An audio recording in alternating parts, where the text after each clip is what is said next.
Welcome back to A Friend on the Line. This is episode 4, and we are streaming live from California. Today is Wednesday, July 29, 2020, and this is your host, ʀᴏᴏᴏ Lay. I go by Lay, and today I'm very excited to continue the Dream Series aspect of this radio show where last episode 2 weeks ago, we went into dream interpretation and how to analyze your dreams. And I went into breaking down a couple guest dreams on air. So we're going to continue that today. We're going to take some of the things that we covered in that last episode and we're going to apply that to another dream. And this one is really good. I'm excited for you all to tune in and listen to all of these different layers because this is a dream that has plot, that has a lot of symbolism. And I'm really excited to have you all listen to this dream shared by our friend ʀᴏᴏ, a good friend of the show. ʀᴏᴏ, if you want to just jump in, say hello, and then describe the first part of the dream, at which point afterwards we're going to take a short break, and then we're going to go back into part 2 of the dream, and then end with some spiritual guidance for ʀᴏᴏ that I'm going to channel from Spirit. So without further ado, ʀᴏᴏ, go ahead and share your dream. All right. Hi, Lay. Hi, listeners. All right. So the dream happened around 420, but it was a couple days after 420, but in the dream, it was 420. So I was looking for a spot to smoke in the neighborhood that I grew up in. And I was in my car with a friend, and then we were just kind of, doing the typical errands you run when you're about to smoke, like stop by the liquor store and stuff. And then we finally drive around and we park under a tree, and then we're like getting ready to smoke or whatever. And then I forgot if we were like smoking a bong or a blunt or something, but anyways, I was about to take a hit, and right when I was about to put my lips on the smoking device, the scene changes, and I'm suddenly in a Western bar. The walls around me are wooden, and the seats and table are wooden, and sitting across from me is this really beautiful girl that I've never met in person before, but we've interacted on Instagram, and I've seen her around on that, but so I saw her across the table, and behind her I see this big window, and it's overlooking a cliffside shoreline, kind of looking like the cliffs of Dover or something, like super beautiful. It's like really sunny and bright, and the waves are really calm, like super romantic,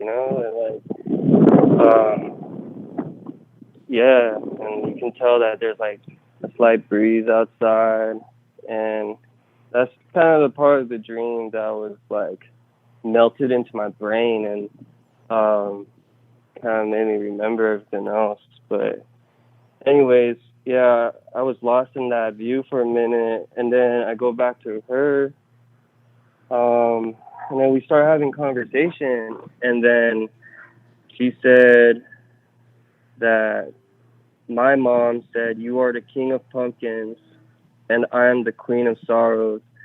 I was in LA, but now I'm in the Bay, or in San Francisco." And I'm pretty sure we had a little bit more conversation that I couldn't remember, but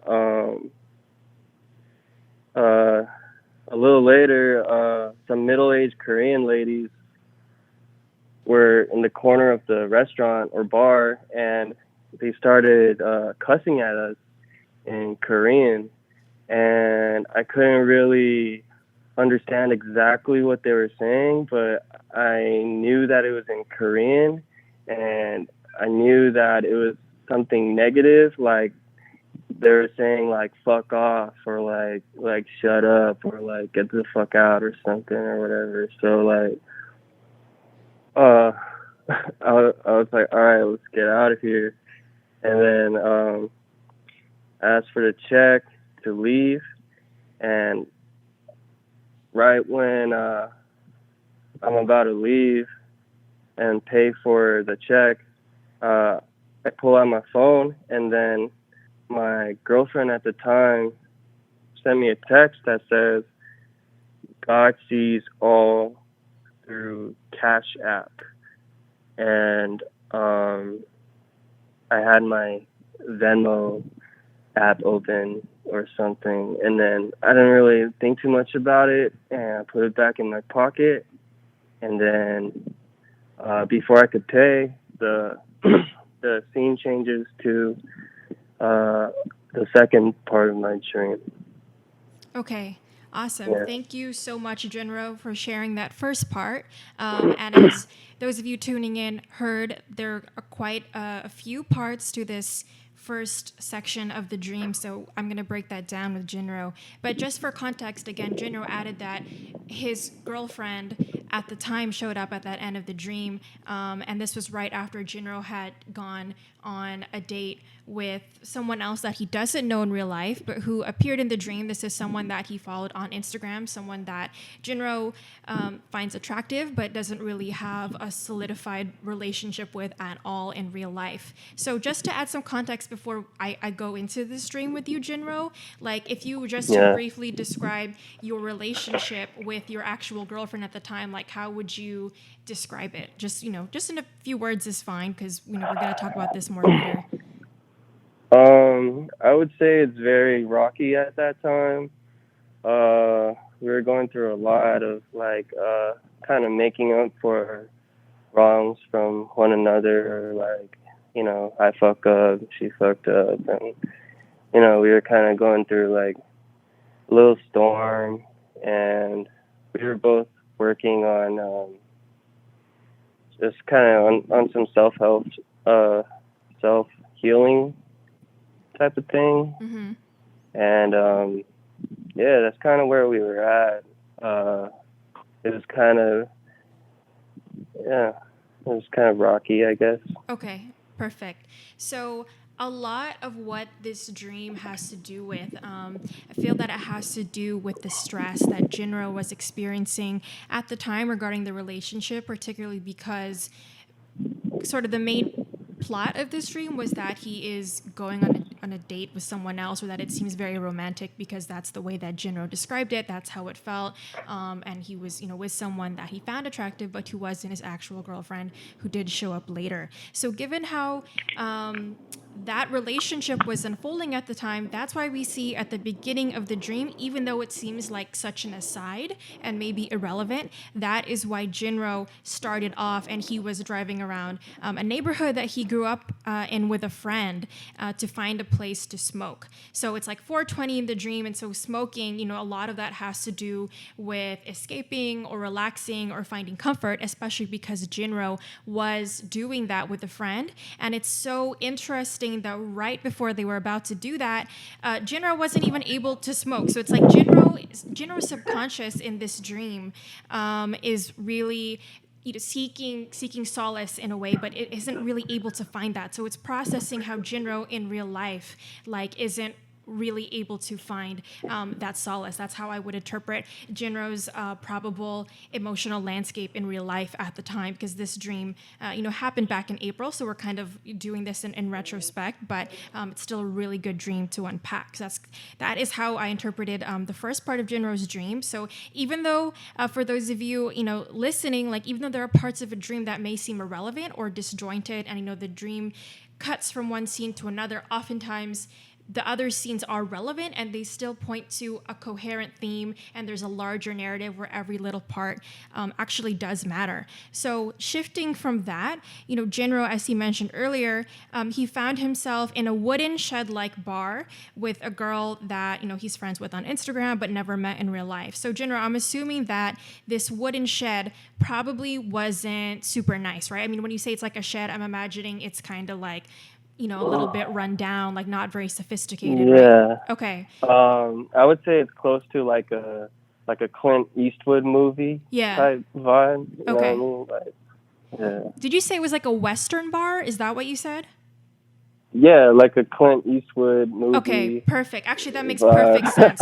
And I've actually seen that in visions as well. So it's so funny that you're mentioning that happened in a dream, because a lot of the time, when this idea of the Wild West shows up in dreams, it signifies unexplored territory. Now, of course, many of us know that that idea of the Wild West has to do with settler colonialism, and we may have different feelings about that, especially politically. But in terms of how we interpret that and what that significates on or signifies on a larger scale and on a cultural level, that signifies there's kind of a fantasy there about exploring something new. So when ʀᴏ sees that, and it's very romantic and it's like overlooking the water, like ʀᴏ's subconscious, again, he's looking for comfort. He's trying to find something else in a way that's different from what he was experiencing with his girlfriend at the time. Because again, ʀᴏ said that his relationship with his girlfriend at this period of his life was pretty rocky.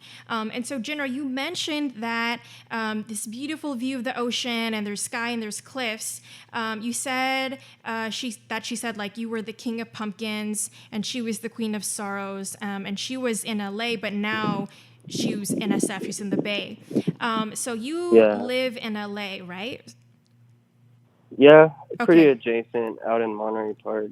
Okay, perfect. Yeah, so you're in the LA area. So the fact that, first of all, that she's saying that she's in SF, she is, I don't know, she's representing that she's distant from you. She's not really accessible. And so I want to ask now, too, if you have any particular feelings about SF. Like when you think about San Francisco, like are there any memories or specific connotations with that place that come to mind? Well, I always used to take, I guess, road trips out there, just with friends and I guess like love interests and stuff. Mm-hmm. Yeah, so we used to go out there and then just kind of like enjoy the city and walk around the shoreline. And yeah, like we actually had a show around this time last year, I think. Mm-hmm. And I don't know, I just have a lot of good memories up there, I guess. Not that I've stayed there too long. Right. It always seemed like just super romantic to me in a way. I guess just being from LA, and then it's just like a whole different city up there. Yeah. So thank you so much for sharing that, ʀᴏ. So already we're seeing ʀᴏ's personal memories and associations with SF, which perfectly correspond to why this bar that they ended up in was in the Wild West. So the Wild West, and then SF being, not where ʀᴏ actually lives. It's a place that he has to drive to, and that he's had really good memories in, and especially like a place where he's gone and had good memories with past love interests. It's all building a picture where, ʀᴏ's subconscious is looking for a more like idealistic relationship situation or something that could build to that. Because again, like ʀᴏ is here in the dream with someone who just signifies like, someone that ʀᴏ could be attracted to. I feel like ʀᴏ, you didn't really have any specific like feelings for her or a strong emotional connection in real life, right? It's mostly just like, oh, you thought she was cute, right? Is that if I remember correctly. Yeah. Okay, cool. Yeah. Yeah, so I hope that for those of you listening, like that makes sense and helps to put into perspective why people you don't know that well might show up in your dreams, and it really comes down to breaking down just how you think of them, and it may not be that significant, and that's just why you kind of have to pick the first thing that comes to mind. That usually is what your subconscious is trying to tell you. And I want to talk about a very common dream location, as well as location that come up in psychic visions, including for me, it just really has to do with representations and symbols. But a bar is a very casual place. It's a bar where a bar is a place where people come to connect and to socialize, again, to potentially meet love interests. That kind of underpins this whole theme of why ʀᴏᴏ's dream was set in this place. And I do want to talk about the symbolism of them being, again, in this Western themed bar with this girl who is someone that ʀᴏᴏ found cute but wasn't his girlfriend at the time, and it was overlooking the ocean. So with the bar sitting on cliffs overlooking the ocean, the cliffs, it's so interesting because cliffs, they give you a sense of perspective. They give you that height where you can look out at the water, which oftentimes represents emotions. It can represent intuition as well. But the cliffs, they oftentimes have a sense of danger about them. And so I didn't think about this before. What was it like, kind of right near the edge of the cliff, ʀᴏᴏ? Like how close was it to kind of like being at the ledge? Yeah, it was pretty close. It was pretty close. Like maybe like steps away. Oh, okay. That's ledge. see, I hadn't even asked you about that before. I just thought about it now. But the fact that it's so close to being over the ledge, again, that signifies like a sense of danger. So it's like ʀᴏᴏ's inner emotional process at this point in his life was all about kind of like exploring a fantasy of being in a different situation. But there's that element of danger, particularly because, ʀᴏᴏ's subconscious or inner self knows that this isn't really like the relationship that he's in at the moment, and that is why these later interactions happen in the dream, because ʀᴏᴏ mentioned some Korean ladies and they were older, right, ʀᴏᴏ? Yeah, maybe like in their mid-40s or something. Yeah, and so, ʀᴏᴏ being Korean, and then he has these like older Korean ladies come out and they're cussing at him in Korean, and having to do with like ʀᴏᴏ's own background, and it's like telling them to leave. So usually when it's like random older people, sometimes they can have to do with discipline or something that you might view as having to do with tradition. And so like with the bar being on the edge of the cliff, and then with these aunties coming up and telling him to leave, like ʀᴏᴏ kind of feels like a sense of crisis about, like his dream is really about this conflict between like, okay, ʀᴏᴏ doesn't like the relationship he's in, so he wants to look for comfort. Again, that's why the dream started with him trying to find a place to smoke with his friend, but he wasn't able to smoke. And then he was trying to enjoy this date with this girl off Instagram, but then they weren't able to really sit there for as long as they wanted to because these older Korean women came and they told ʀᴏᴏ and the girl to leave. So it's like this inner moralizing sense that ʀᴏᴏ has inside of him, and that many of us have inside of ourselves, that came into play, and that was why ʀᴏᴏ was basically like, evicted or compelled to leave that situation. And so I do feel like the King of Pumpkins and the Queen of Sorrows, I'm just going to mention that because I don't want anyone to feel like I'm not mentioning all the different aspects of the dream. I do feel like that has to do with just like, I do feel that has to do with fears, and just maybe I'm like, because when I'm looking intuitively and what comes to mind, just like Queen of Sorrows, King of Pumpkins, I feel like it's very like, what is it, Nightmare Before Halloween, and just sort of like that Halloween feeling, and then a lot of that being about like what scares people. And so I just feel like there's something about that that comes into play in the dream, and representing something that you want, but maybe also have fears around. And the Korean woman coming up and cussing you out has to do a lot too with what you said happened next, which is that what was it? You said your girlfriend at the time, she texted you, right? And then what did she say? She said, God sees all through Cash App. Right. God sees all through Cash App. And that was like when you were about to pay, right? Right. Yeah. And then what was your feeling about that? Like, I forgot if you mentioned the reaction just now, but we'd love to hear what you felt when she texted you that. I think I felt like, just like, what?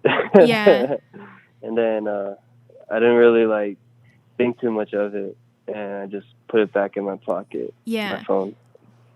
But the feeling that you got in regard to it, did you feel that it was kind of like a warning, or that you felt like she was like admonishing you or like threatening you with something, or did you feel like it was a neutral text?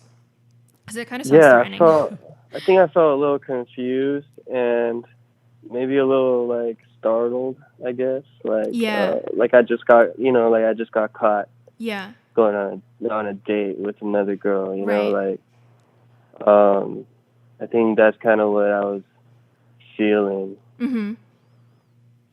Yeah, so that's, again, like a perfect example of ģinro's subconscious trying to sort of moralize, or there's an inner sense of guilt here because, ģinro's on a date with a girl who's not his girlfriend, and then his girlfriend texts and says, like, God's watching you through Cash App.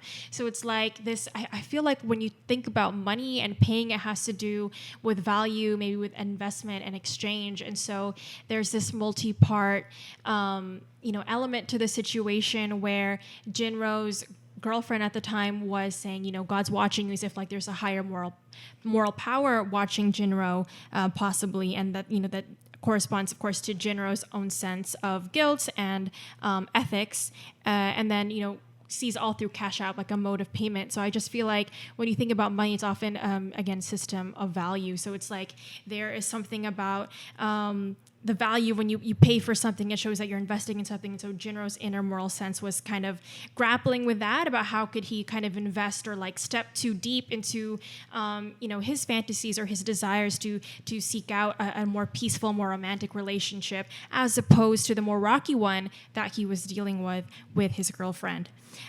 So that is basically the first part of the dream. I hope that made sense to everyone. ģinro, do you feel like that interpretation like makes sense to you? Do you feel like there's any part of that first section that I missed? Yeah, I think you hit everything on the dot. Yeah. Yeah. Maybe there's like something to do with like just like the waves being calm or something, right? Yeah, that's right. Yeah, so the waves being calm.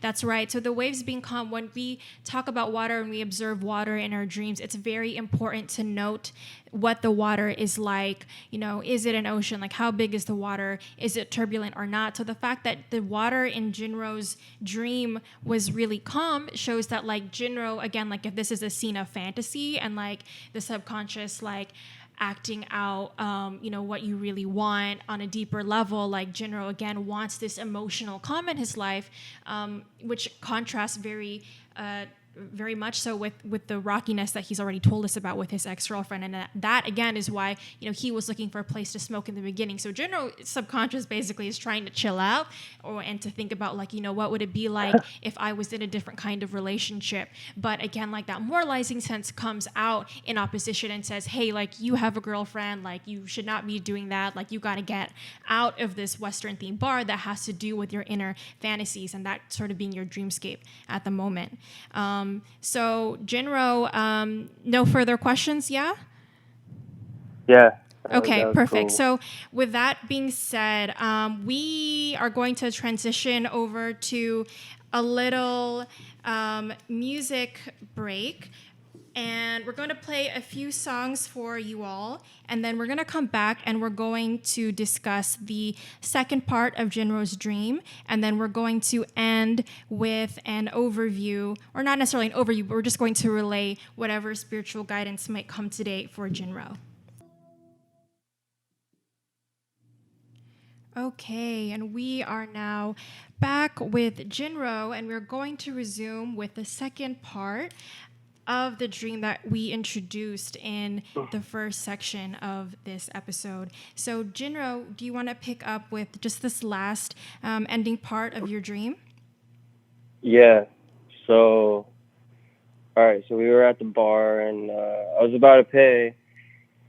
And before I could pay, the scene suddenly changes and I'm back in the neighborhood that I grew up in. I'm on the street that I grew up in, and it's 3 a.m. and I'm driving away from my house uh, calling my girlfriend at the time, but she's not picking up. And I keep calling her and it keeps going straight to voicemail.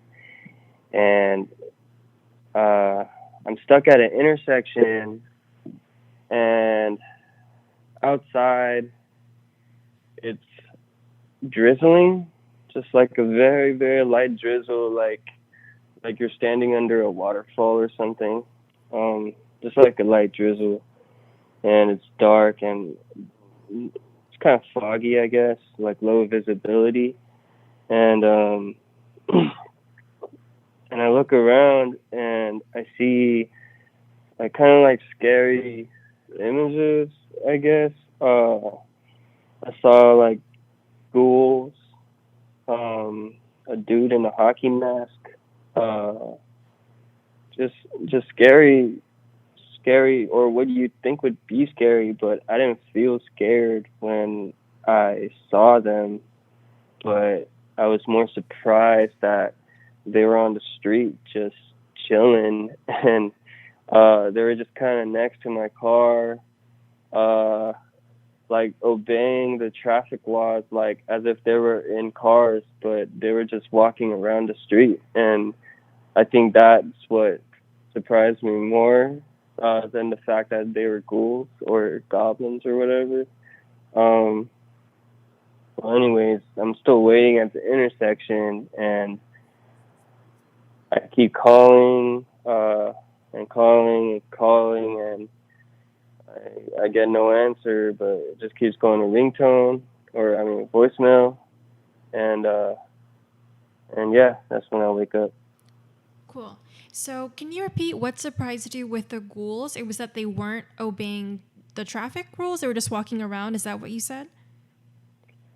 That they were obeying the traffic rules. Oh, they rules, were obeying the rules. Like they were in, like as if they were in cars. Like, as if they were in cars. Okay, cool.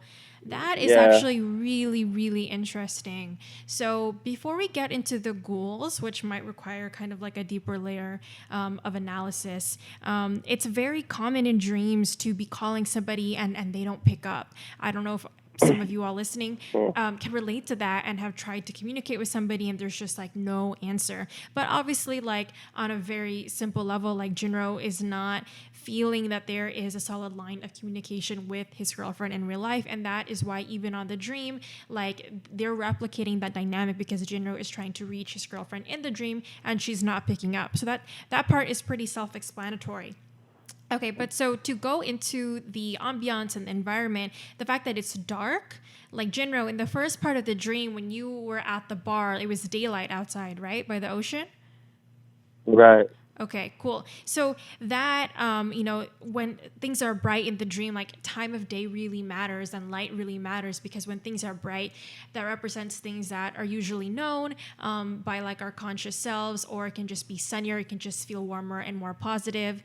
The nighttime isn't necessarily negative always, but it can still represent something that we don't really understand and that we're still processing on a very internal, introspective level, which certainly seems to be the case here with ʀᴏᴏ, because again, he's processing this relationship and it doesn't really feel super positive, especially with the fact that, we have ghouls and evil spirits like listening outside. So the fact that it's dark and raining and it's misty and there's fog around, like that fog, it like ʀᴏᴏ said, like there's just obscured visibility, like he can't really see, he doesn't really know how to navigate. And so it's interesting that ʀᴏᴏ was actually, you were paused and you were waiting at the intersection like for a good part of this dream, right? Of this section.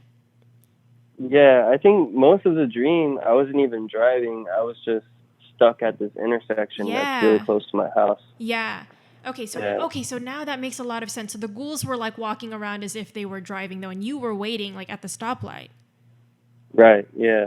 Okay, awesome. And and I look to my left, and then there's like a little ghoul waiting to make a left turn with me, like. Yeah. Yeah. That makes a lot of sense. So basically, what ʀᴏ is feeling here, like what navigation in cars and transportation, what that relates to, it has to do with, again, how we move in the world, and different types of transportation can represent different types of navigation. So with a car is individual, it's autonomous. So ʀᴏ being stopped, and you said you're in the neighborhood here. You said your home street, right? Yeah. Okay, Right. and then I think when you had talked to me about this dream before, you said the home street was actually like your position so that you were moving away from where your home was. Is that correct? Yeah, as if I was driving to go to my girlfriend's house. Okay, cool. Or something like that. Yeah. Yeah, so that shows what ʀᴏ feels like he's leaving behind. It doesn't all feel very clear to him, maybe on like on a mental level, on a rational level, and certainly not on an emotional level, given the fact that it's raining and there's fog. So with the ghouls moving around and ʀᴏ stuck, so he's in a car and he actually has the mode of transportation, but these ghouls, I feel like they represent like inner demons and possibly like the shadow self. So the ghouls moving around shows that they have more mobility than ʀᴏ, and they have more free reign over these streets, and especially this being like near ʀᴏ's like home neighborhood. It's like they're kind of dominating the landscape right now, and what that represents to ʀᴏ, which I think anything near the home represents like privacy, and so it almost feels like the further that ʀᴏ gets away from home and he's going to like his girlfriend at the time at her place in the dream, like it feels like I feel like ʀᴏ's inner shadows come out, and his fears, obviously, and we've seen that throughout this whole dream, and ʀᴏ has touched on that a little bit as well when he's kind of briefly described this relationship at the time, which was not super positive. So that was really, I think that was the end. That was just the end of the dream, right, ʀᴏ? Is there anything that you left out, or that maybe I left out and that didn't touch on? No, that's pretty much it. It was just dark and raining, and yeah, and I was calling and I woke up. Awesome. So Yeah. thank you again, ʀᴏ, for sharing that. And that was our dream portion. And so relating to that, I hope that was clear to everyone again, like that this dream was really about how these symbols became representations and manifestations of these different sides of ʀᴏ, again, like of his desires versus his sense of guilt, but also, his emotional lack of stability, and a lack of belonging with his girlfriend, and a lack of clarity, and there not being communication. And that was really, this dream that seems so random, which is like, why was I trying to smoke? Why was I by the ocean with some girl I don't really know? Why did my girlfriend tell me God was watching me? Why are these ghouls moving around and I'm not moving around? So all of that really like becomes like our opportunity to unpack like what our dream is trying to tell us. And it seems like kind of weird when you just kind of glance at it on paper, but when you again go deep into it, like you actually can see that there is such a clear narrative to this dream. And so my hope is with going into these dreams with people, I hopefully with my guests can share these examples of what it looks like when you unpack your own dreams and begin to understand what it is that you're processing on a layer that is maybe deeper deeper than what you understand on a surface level. And so shifting out of that, ʀᴏ, if you are still comfortable, we're just going to end the episode with maybe a little glance or a look at what spirit may have to relate to you in terms of messages about healing or guidance about this relationship or how you handle relationships and emotions in general. Like I can tune in for like a little bit in terms of tuning in spiritually, and I can relay that if you're still comfortable. Okay, cool. So I'm just gonna ground myself and like call forth your angels, guides, and teachers to help relay some information to me. Okay, so what they're showing me right away is they're showing me almost like on the right side of like your abdomen. It almost feels like a hole. It almost feels like a bullet wound. It's like at the very front of your abdomen, like just to the right sort of like your navel. Like I'm feeling it as if I'm you. So I feel like there is a wound that has to do with your solar plexus chakra, which is around the navel area. And so for those of you that aren't familiar with the solar plexus has to do with a sense of self and identity. And I am seeing that someone I feel like there was someone in particular who maybe was responsible or who kind of created this effect for you, since I feel like since you were maybe a bit younger, but I feel like you're maybe conscious of it as an older adult, as your older adult self right now. But I do feel like it was someone who was like your father or father figure. Like I'm seeing someone who like looks like you, but just older. So I'm assuming that it was someone like that. It does feel like someone ancestral in your family line, someone fairly close to you, obviously from an older generation. It just feels like, ooh, I get the feeling that this person like kind of berated you, or they just kind of like snapped at you a little bit, like when you were about to kind of like take a small move or to do something of your own initiative, and they kind of kept you in line. Like as they kind of discipline you and admonish you, kind of tell you what to do, I see just like an invisible box being drawn around you, and so you have just felt confined.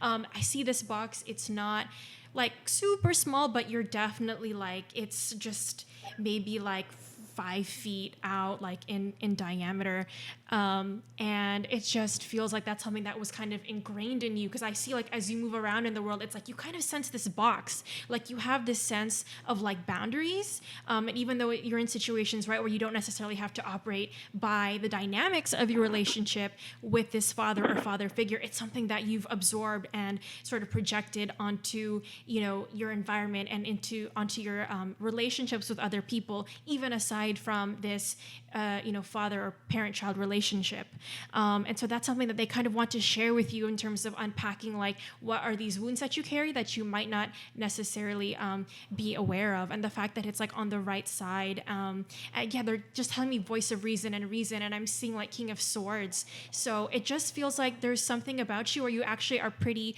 astute and you can kind of see like what's up and what is the reality of the situation. Like I'm seeing you in class, and I just feel like if you see that someone's doing something, and to me, I don't know, I see like a kind of young looking girl, like maybe several years younger than you, like to your left, you kind of see like she's messing up her test answers. It's like you're almost in a classroom, or like, I don't know if she's cheating on the answers, but it's like I'm just seeing that you're pretty observant and you're smart, and you're seeing like what happens if, you know, someone does wrong, you kind of notice that, and you also notice like what's going on in the classroom, like you're very observant of your surroundings. Like I'm just picking up that you're very perceptive, but I feel like you're very private, and I just feel like you internalize a lot. And so again, I just feel like, you know, there's this sense of woundedness, and maybe like just there's a need to repair like this sense of confidence and self-esteem that has to do with your rational self, and trusting that voice of reason that you have when you know that something is awry and just like not right. So Spirit is advising you, or, you know, they're encouraging you to look into this a little bit deeper, because they're saying it does have to do with multiple relationships that, you know, you have in terms of, you know, areas of your life where you deal with people, and you kind of bring this wound over into those situations. They're saying it doesn't particularly have to do with romantic relationships. I'm almost they're wiggling their feelings almost as if to say like 1 to 2. Maybe it feels like a little bit more like 2. Maybe there were 2 different relationships where these kinds of things came up, where you kind of knew that something was wrong, but because someone also kept you in line, like you kind of felt like you couldn't speak out or move beyond that self-imposed boundary at this point. In terms of, you know, speaking out or doing something on your own, and just to move independently. So, yeah, I feel like that's essentially what they're telling me, Jinro.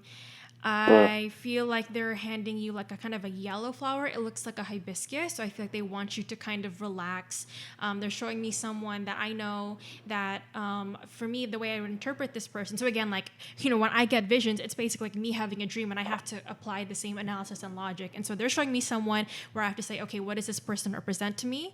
Because it's not this person specifically that's important in this vision as in a dream, but it's, you know, what does she represent here? And so right in this case, she represents, like, I feel like I see her as very creative, someone who really like marches to the beat of her own drum. Like that's a phrase that comes to mind. And she is just very passionate, very playful. And I feel like they want you to tap into that. They're saying kind of like emulate some of this in order to kind of like heal your sense of like disconnect with, you know, your self-esteem and your creativity, because it has to do with how you express yourself too, is that sense of self. There's kind of a diminished self-assurance there, and so they just really want you to relax and have fun and be playful and kind of ease yourself in to a more you know, independent place, a more creative place, a space where you feel like you don't have these boundaries around you. Wow, that was that was a really interesting message, Jinro. Do you have any questions about that? I don't know. That sounded pretty accurate. I guess, especially about the playful part. Yeah. I feel like I noticed that like my whole life. Mm-hmm. Yeah, like I just took things a little too seriously, I think. Yeah. And yeah, you're right about just feeling confined in like a box. It's funny because I was talking about just like being in a box all the time, you know, like you're in a box in the classroom, and Yeah. you're in a box when you get a job at like a warehouse or like some corporate job or something. You're in a box, you know, Yeah. when you're dead. Yeah. um yeah, and I did feel like that, and yeah, it was pretty insightful. Thank you. Cool. You're so welcome. Yeah, and again, if you have any questions that come up after the show, feel free to let me know. And Jinro, thank you so much for sharing this space with us and sharing your dream, and letting us have some insight into, again, like how this relationship and some of the issues that came up in the dream have to do with, broader, maybe conflicts or a sense of self that hasn't really been fully expressed. And so yeah, we're very excited and we're rooting for you to tap into your creative and playful self, to tap into that independence again, as I mentioned. And so those of you listening to this today or of this week, we're ideally going to be back in 2 weeks with another episode on dream interpretation. And then I think we might shift over to something else. The schedule has not been totally solidified, but just stay tuned. You can stay updated on my website, mahiwagalay.com. I also am Mahiwagalay on Twitter. Mahiwaga means magical in Tagalog, for those of you who don't know. And A Friend of the Line is also available as a podcast. I mean, we do record live, but it's just saved after the fact, and you can now access this on Spotify. So the link is, on my website. It's also, I made a short link, so it's just tinyurl.com/AFOTL Spotify.